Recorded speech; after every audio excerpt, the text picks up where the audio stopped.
টুকটাক কেনাকাটার ছিল, তাই বাসা থেকে নামলাম একটু শপিংয়ে যাওয়ার জন্য। আর যেহেতু পেজের কারণে ভিডিও করতে হয়, তাই ছোটোখাটো একটা ব্লগ বানানোর চেষ্টা করলাম। আশা করছি পুরোটা সময় আমার সাথেই থাকবেন। আর আমার প্রিয় একটা ডিশ যেটা বাইরে গেলে আমার খেতেই হয়, সেটাও খাবো আর আপনাদের সাথে শেয়ার করব। তো বাসা থেকে নেমে দেখি রিক্সা নেই। তো প্রথম যেই রিক্সাটা আসলো সেটার মধ্যে উঠে বসলাম। রিক্সাটা ছিল খুবই নড়বড়ে আনহেলদি, কিন্তু রিক্সা মামাটা ছিল খুবই হেলদি। যাই হোক, আমরা যেতে থাকলাম। আমরা যাচ্ছি হলো নারায়ণগঞ্জ আলমাস পয়েন্টে। এই একটা মার্কেটে সবকিছু একসাথে পাওয়া যায় বলে এখানে খুবই সুবিধে। যারা আমার মতো ঘুরতে পছন্দ করে না, এক জায়গা থেকেই শপিং করতে চান, তারা এই মার্কেটে অবশ্যই আসবেন। এখানে আপনার যাবতীয় জিনিস পাবেন, একেবারে কসমেটিক্স, জুতো, জামা থেকে শুরু করে সবকিছু এখানেই আছে। শুধু যার যেটা পছন্দ সেটা নিয়ে নেবেন। তো আমি প্রথমে আড়ংয়ে ঢুকলাম। আড়ংয়ে ঢুকে আমি কিছু টুকিটাকি কেনাকাটা করলাম। তারপর বিল পে করতে গিয়ে এই কিউট পরিটার সাথে দেখা হয়ে গেল। ওকে একটু আদর করে নিলাম। পিচ্ছিটা খুবই সুন্দর ছিল আর খুবই মিষ্টি হাসিও ছিল।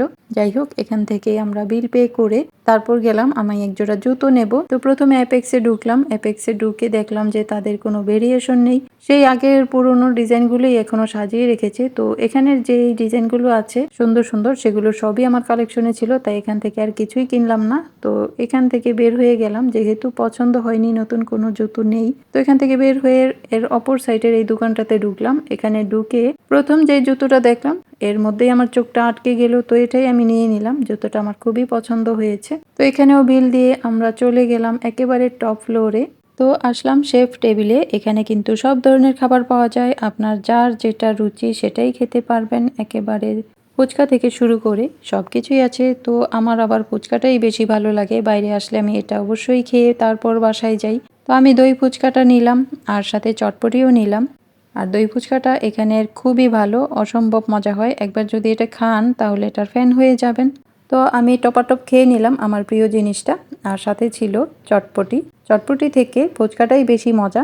তো যাই হোক, আমি আবার খাওয়ার সময় বেশি কথা বলতে পারি না, আর খাওয়াটাও আমার খুব একটা সুন্দর লোভনীয় হয় না। অনেকের খাবার আছে দেখলে শুধু খেতেই মন চায়, দেখলে দেখতে ইচ্ছে করে। তো আমার খাওয়া আমি নিজে দেখেই কেমন যেন বিব্রত হচ্ছি, আপনাদের আর কি দেখাবো। বিকেল বেলাটা বন্ধু বান্ধবদের নিয়ে কিন্তু এখানে এসে একটু সময় কাটাতে পারেন। পরিবেশটা যেমন সুন্দর, চারপাশটাও বেশ ভালোই লাগে।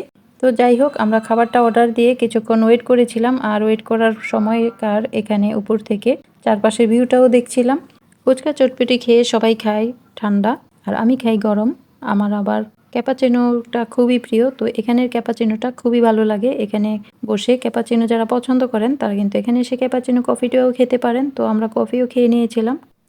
তো খাওয়া শেষ, টুকটাক কেনাকাটাও শেষ, আমরা নিচে নেমে গেলাম। আর নিচে নামতেই দেখা হয়ে গেল সেই আইসক্রিম, যে কিনা খুব সুন্দর করে নাচানাচি করে আইসক্রিমটা বানিয়ে দেয়। এটা আমি বাচ্চাদের মতো তাকিয়ে তাকিয়ে তার এই আইসক্রিম বানানোটা দেখি। যতবার আসি ততবারই এটা আমার কাছে খুবই ভালো লাগে। আর আজকে মার্কেটে ভিড় একেবারেই ছিল না বললেই চলে, কারণ মাত্র পুজো শেষ হলো। এই কারণে মার্কেটে হয়তো মানুষ একেবারেই কম। তো যাই হোক, ভালোই লাগলো। নিরিবিলি পরিবেশে ঘুরতে আসলে বেশি ভালো লাগে। যদি পুরো ভিডিওটা আপনি দেখে থাকেন তাহলে আপনাকে অসংখ্য ধন্যবাদ। ভালো থাকবেন। পরবর্তীতে আবারও কথা হবে। আল্লাহ হাফেজ, টাটা।